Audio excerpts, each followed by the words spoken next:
I don't just have a rock tumbler. I have a double rock tumbler. That is how cool I am. That's right. So we're going to open these guys up. It has honestly been a little over a year since I last opened these up, and I completely forgot about them. They kind of got shoved into the back of the pantry where I had no idea what was going on with it. Well, I didn't know what was going on with it. Nothing was going on with it because I had it shoved in the back of the pantry. But I finally remembered that these have a special stone in them that I wanted to do a video with, and I thought, oh, I need to get this out. My son Brian went to the Great Salt Lake with his sister, and Brian is the one that's in the military, and he just took her out to the Great Salt Lake to enjoy some time out there, and he found this big giant rock for me, and he was able to bring it home. Well, it's not a big giant rock, but it's pretty big. It's big enough that I want to take it and paint a Bob Ross video on it. I was struggling to get this guy open, so I had to go off camera and work the seal, like get the seal to break before I was able to pull it out. Now there's some slimy sludge in there. It really is. It's basically the same kind of stuff that you would have in your pipes. By this time I have gone through pretty much all of the rock tumbling sessions, and this was just the after with the soap. And so this is just like grimy stuff that just naturally comes off when you're washing something with soap. So I didn't have any concerns about putting it down my sink. Plus it was going through the strainer, so anything that was in there, I either, if it was too thick to go through the strainer, I just threw it in the garbage. If it otherwise it just disintegrated. As you can see, I have awesome filming skills, and I know exactly where to point the camera. Almost in there. This one, it was kind of stuck in there. You'll see in a minute as I'm trying to get it to just break off at the side there. So I decided to turn on the water. We'll see if we can get that going. I did an entire not a voiceover, but I was talking through this whole thing, but once I turned on the water, it was so hard to hear me that I thought, oh, I'm going to have to do a voiceover. So you can see that rock is just so stubborn, but then it finally pops off. And there's another one in there that was struggling to come out, and I actually had to put my hand in there to get it out. It was a little disgusting, but it was, you do what you got to do for your rocks. You know what I mean? So now there are big rocks, there are medium-sized rocks, and there are teeny tiny rocks in there. The teeny tiny rocks I tend to keep in there because they act as what would the word, I don't know what the word would be, but they tumble really well and help to polish the bigger stones. So I tend to keep those in there. I will sometimes pull them out and use them in resin. For example, there is a I can't think of words today. There is something up, it's not a natural occurrence. Somebody put it together, but they put together something called a spiral jetty, and I'll insert a picture of what I was able to take of it round about here.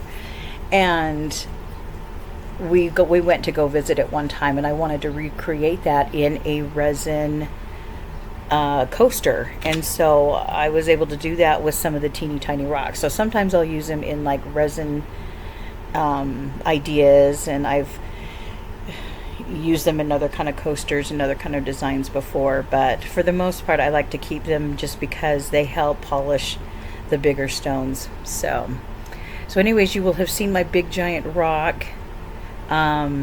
This one is really pretty. I just love the striations in it. And The camera really doesn't do it justice. It just is really quite gorgeous in person. And I don't know why, but rocks always look like so gorgeous when they're wet. They just, oh, they're just amazing. And then they dry and it's like, yeah, ho hum. They're just not quite as pretty. So I think that's why a lot of people, especially when they paint on rocks or do anything on the rocks, they will resin them and it helps them to pop, that's for sure. So this one I thought was really pretty. There's another one in here. Let's see. Oh, that one I liked as well. You can tell the ones I like because I popped them out first. Let's see, just putting them on the paper so they can dry. There was one rock in here, and it's not in this batch, but I think it's close to the next batch, that has some quartz on the back. It's really, really pretty. And I was trying to decide because both sides, like the top of it is like this reddish color, and then the bottom of it is this quartz, and I just wanted both to be visible. And I was trying to decide what to do with it, and I thought I could wire wrap that, kind of like I did with the last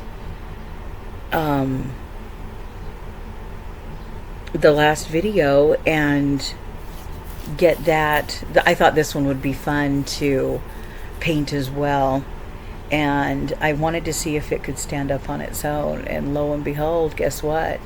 It stands. That's awesome. Anyways, I wanted to take that other one and wire wrap it and maybe put it in a sun catcher. I thought that would be really quite pretty. So I think, yeah, it's this one right here. So it's got this pretty red, and then on this other side you got this kind of clear quartz. It's so gorgeous. And then you got this nice black one, and this other one that's it's an okay one. It's not as pretty as the other ones, but we'll take him. We'll take him. You know what? Just because I don't think it's absolutely gorgeous doesn't mean that no one else will think it's absolutely gorgeous. So you never know.